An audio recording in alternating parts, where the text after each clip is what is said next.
زمین پر کبھی ایسے جانور بستے تھے جنہیں آج ہم صرف کتابوں اور فاسلز میں دیکھتے ہیں۔ ان کی حکمرانی اتنی عظیم اور پراسرار تھی کہ انسانی ذہن آج بھی حیرت اور تجسس میں مبتلا ہے۔ لیکن کیا آپ جانتے ہیں کہ قرآن ہمیں ایسے ادوار کی طرف بھی اشارہ دیتا ہے؟ آج ہم آپ کو ایک ایسے سفر پر لے چلتے ہیں جہاں قرآن، سائنس اور فاسلز ایک دوسرے سے جڑتے ہیں۔ یہ کہانی ہے ڈائنوسار کے دور کی، جو ایک زمانے تک زمین پر راج کرتے رہے اور پھر تاریخ کا حصہ بن گئے۔ ڈائنوسار وہ جانور تھے جو لاکھوں سال پہلے زمین پر موجود تھے۔ کچھ انتہائی بڑے اور طاقتور تھے، جیسے برونٹوساس اور ٹائرانوسارس ریکس۔ ہر نسل اپنی ساخت اور عادات میں منفرد تھی۔ فاسلز اور تحقیق سے معلوم ہوتا ہے کہ ان کا دور زمین کے موسم اور ماحول کے مطابق تھا۔ قرآن ہمیں بتاتا ہے کہ اللہ نے ہر مخلوق کو اس کے مقررہ وقت میں پیدا فرمایا۔ قرآن کی کئی آیات ہمیں یہ یاد دلاتی ہیں کہ کائنات میں ہر چیز ایک مقررہ نظام اور دور کے تحت ہے۔ انسانی علم آج فاسلز اور تحقیق کے ذریعے ان ادوار کو سمجھنے کی کوشش کر رہا ہے۔ قرآن یہ حقیقت واضح کرتا ہے کہ اللہ کا علم ہر شے پر محیط ہے۔ یہ اشارے انسانی سوچ اور تحقیق کے لیے رہنمائی ہیں۔ آج کے دور میں سائنسدان اور ماہرین آثار قدیمہ فاسلز کے ذریعے ڈائنوسار کے دور کا مطالعہ کرتے ہیں۔ کچھ ڈائنوسار سبزی خور تھے اور کچھ گوشت خور۔ ان کی جسامت اور طرز زندگی انسانی ذہن کو حیران کر دیتے ہیں۔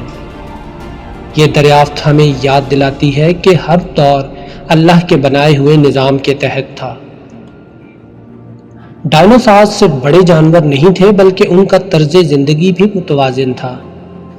کچھ جھنڈ کی صورت میں رہتے تھے۔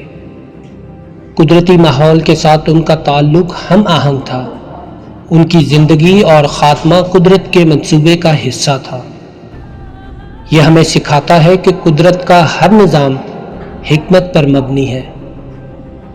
سائنسی تحقیق کے مطابق ڈائنوسار کے خاتمے کی ممکنہ وجوہات ایک عظیم شہابی پتھر کا ٹکراؤ یا زمین کے ماحول میں شدید تبدیلی۔ قرآن ہمیں یاد دلاتا ہے کہ ہر چیز اللہ کے حکم سے وجود میں آتی اور ختم ہوتی ہے۔ ڈائنوسار کا دور ہمیں سکھاتا ہے کہ دنیا کے ادوار بدلتے رہتے ہیں۔ ڈائنوسار کا مطالعہ سائنس اور قرآن دونوں سے جڑتا ہے۔ قرآن انسان کو غور و فکر کی دعوت دیتا ہے۔ سائنسی دریافتیں اللہ کی قدرت کی نشانیاں ہیں۔ یہ امتزاج انسان کو علم اور عاجزی سکھاتا ہے۔ یہ ہمیں یاد دلاتا ہے کہ قرآن اور سائنس ایک دوسرے کے مخالف نہیں بلکہ ہم آہنگ ہیں۔ ڈائنوسار کی کہانی ہمیں سکھاتی ہے ہر چیز کا ایک دور ہوتا ہے۔ قدرت کا نظام توازن پر قائم ہے۔ انسان کو اپنے ماحول سے سیکھنا چاہیے۔ قرآن کا پیغام واضح ہے۔ ہر دور اللہ کی حکمت کے مطابق ہے۔ اگر ہم قرآن اور سائنس دونوں سے سیکھیں تو ہر نئی دریافت ہمیں عاجزی سکھائے۔ ہم اپنے دور اور ماحول کو بہتر سمجھ سکیں، قدرت اور خالق کے نظام کو پہچان سکیں۔ یہ کہانی صرف ڈائنوسار کی نہیں بلکہ انسانی علم اور شعور کا سبق ہے۔ ڈائنوسار کا دور ہمیشہ انسان کے لیے حیرت اور سبق رہے گا۔ ہر دور، چاہے ماضی ہو یا حال، اللہ کی قدرت اور حکمت کا مظہر ہے۔